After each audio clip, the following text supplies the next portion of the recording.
This is All India Radio. Welcome to the business news program Money Matters. I'm Arjun Chaudhary and with me is my co-anchor in Hindi, Subodh Mishra. नमस्कार, business news money matters में आपका स्वागत है। इसमें हम share बाजार, कारोबार और अर्थजगत के ताजा समाचार पेश करेंगे। शुरू करते हैं हेडलाइंस से।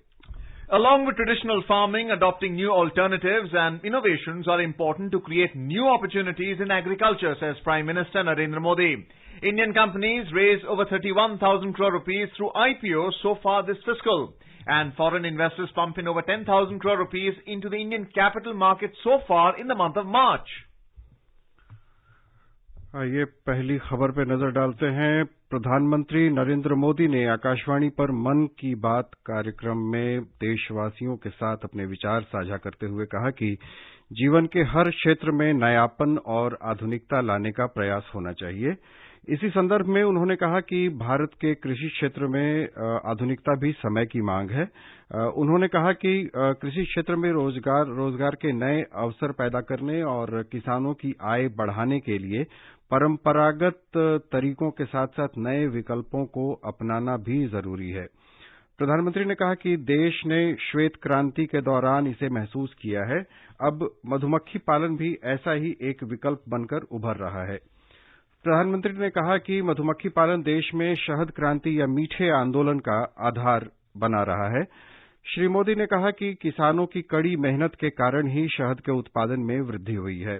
हर वर्ष लगभग 1.25 लाख टन शहद का उत्पादन किया जाता है और बड़ी मात्रा में शहद का निर्यात भी किया जा रहा है। शहद के अलावा मधुमक्खी के छत्ते से मिलने वाला मोम भी आय का एक मुख्य स्रोत है।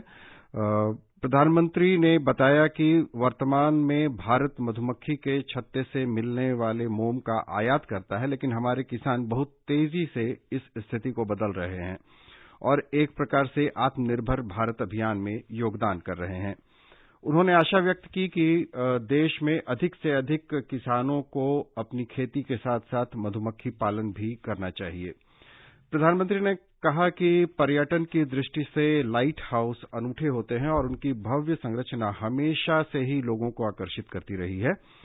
उन्होंने कहा कि पर्यटन को बढ़ावा देने के लिए देश में 71 लाइट हाउस की पहचान की गई है। इन लाइट हाउस में उनकी क्षमता के अनुसार संग्रहालय, amphitheatre, open air theatre, cafeteria, children's park, पारिस्थितिकी के अनुकूल कॉटेज और लैंडस्केपिंग से सुसज्जित किया जाता है।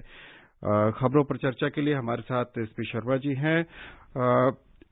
हम जानना चाहेंगे कि श्वेत और हरित क्रांतियां, जैसा कि प्रधानमंत्री ने श्वेत क्रांति का उल्लेख किया है, ये एक तरह से परंपरागत कृषि का ही विस्तार थी। कृषि क्षेत्र में वैकल्पिक तरीकों की जो बात आ रही है, जो इनोवेशंस की बात आ रही है, नए तरीकों की बात आ रही है, उनका आज के युग में कितना प्रभाव पड़ सकता है? जी नमस्कार। मैं इसके ऊपर चर्चा में ये बताना चाहूंगा कि जो हमारे परंपरागत तरीके हैं उसमें खासकर जो ज्यादातर जो किसानों का जोर रहता है वो धान के ऊपर और गेहूं के ऊपर रहता है। जी जी। जिससे कि हमारी फूड प्रोडक्शन तो ठीक है कि हम रिकॉर्ड फूड प्रोडक्शन करते हैं, लेकिन हम एक जो ग्लोबल मार्केट अपॉर्चुनिटी है उसको एक्सप्लोर नहीं कर पा रहे हैं।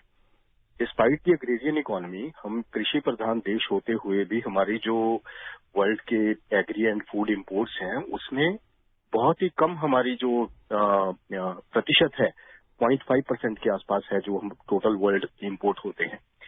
और उसके लिए हमें जरूरी है कि हम जो एक टेक्नोलॉजी और एक जो नई जो दिशा जो जिस तरीके की डिमांड है उस तरीके का प्रोड्यूस करें, और हमारे पास वैसी क्षमता भी है और हम कर भी सकते हैं। जैसे कि आपने बताया अपनी चर्चा में कि जो हरित क्रांति के बाद जो ये दूसरा जो व्हाइट रेवोल्यूशन है, जो श्वेत क्रांति है, उसके ऊपर आप काफी जोर दे के हम इस चीज को आगे एक्सपोर्ट मार्केट में काफी अच्छी ख्याति प्राप्त कर सकते हैं। ये बिल्कुल सही है, क्योंकि हमारे पास अब हमें इन चीजों से डाइवर्ट होके एक नई टेक्नोलॉजी, एक नया प्रोसेसिंग, एक नई जो खोज है जो कृषि क्षेत्र में वो लेके आनी होगी, तभी रोजगार के संसाधन और ज्यादा से ज्यादा पैदा होंगे। नहीं तो जैसे कि हमारी अभी हम बात करते हैं कि हमारी 50% से ज्यादा जो वर्क फोर्स है वो एग्रीकल्चर के ऊपर डिपेंडेंट है। जी जी। लेकिन फिर भी हम उतना जो आमदन है नहीं कर पा रहे हैं, क्योंकि उसमें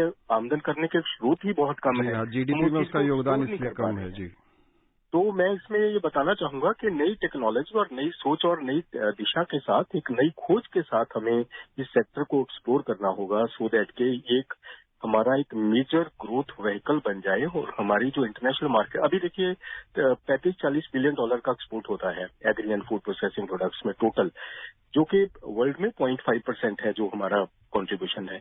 और इसको अगर हम 100 बिलियन डॉलर का टारगेट, जो कि सरकार का भी एक मनोरथ है कि हम आने वाले 4-5 साल में इसको 100 बिलियन डॉलर तक लेके जाएंगे, तो उसी दिशा में शायद हमारे माननीय प्रधानमंत्री जी बात कर रहे हैं कि इसमें हमें बहुत अच्छी खोज और नई नीतियों की और नई योजनाओं की और नई टेक्नोलॉजीज की जरूरत है। Dr. Sharma, you spoke about the green revolution, which was focused on cereal production. Then you spoke about the white revolution, which is focused on contribution by farmers towards dairy farming. Now, when we talk about honey production, are we seeing the establishment of producer cooperatives where honey farmers can contribute and then get an income from the cooperative itself, which in turn is supplying it to the consumer, whether in the domestic market or overseas? Yes, Mr. Chaudhary, this is very good connotation, because now we are moving towards from the green revolution, then white revolution, then the sweet revolution. This is the honey revolution, जो शहद की मक्खी से हम आगे ख्याति प्राप्त करना चाहते हैं. This is very good that we enter in the cooperative system. That is very useful, and so many countries has already adopted that system. So in India also, we are very good, and we should move forward with this arrangement, and this will be a win-win situation for the because in the cooperative system they can enhance the technology. Sometimes there are marginal farmers, they cannot adopt the advanced technologies with the lower availability of the credit or other sources. So in a cooperative movement they can adopt the technologies and innovations and move forward with more and more adoption of the new systems. Well, let's have a look at the securities market now. Buoyed by global liquidity, Indian companies raised over 31,000 crore rupees through the initial public offers in the ongoing fiscal year. This is the highest fundraising through IPOs in the last 3 years. According to data available with the stock exchanges, 30 firms have raised 31,277 crore rupees through IPOs in 2021, which is higher than the 20,352 crore rupees mopped up through 13 initial share sales in the preceding fiscal year. Prior to that, 14 companies had floated IPOs in 2018-19 to raise 14,719 crore rupees, and 45 main board IPOs during 2017-18 collectively raised 82,109 crore rupees. According to reports, IPOs of as many as 28 companies are still in the pipeline, waiting for regulator SEBI's approval for raising over 28,000 crore rupees. In more news, despite volatility, foreign investors pumped in over 10,000 crore rupees into the Indian capital market so far this month. According to the depository's data, foreign portfolio investors or FPIs invested 10,557 crore rupees in equities, or pulled out 302 crore rupees from the debt market so far in March, taking the net outflows to 10,255 crore rupees. Prior to this, they had pumped in 23,663 crore rupees in Indian markets in February and 14,649 crore rupees in January. Very briefly, we're running out of time. What does next week's market hold for us? Very briefly. Yes, markets will remain volatile because COVID is now again a major fear for the economy, not only for the Indian economy but for the whole of the world, because new variants are coming.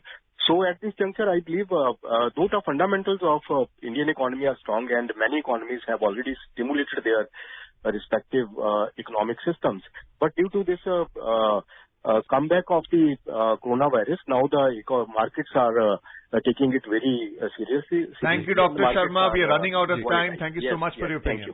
Thank you. Money matters के इस bulletin में बस इतना ही. अंत में मुख्य समाचार एक बार फिर. प्रधानमंत्री नरेंद्र मोदी ने कहा, कृषि में नए अवसर पैदा करने के लिए पारंपरिक खेती के साथ साथ नए और आधुनिक विकल्पों को अपनाना भी महत्वपूर्ण है. चालू वित्त वर्ष में भारतीय कंपनियों ने आईपीओ से 31,000 करोड़ रुपए से ज्यादा की रकम इकट्ठा की और विदेशी निवेशकों ने मार्च में अब तक भारतीय पूंजी बाजार में 10,000 करोड़ रुपए से ज्यादा का निवेश किया.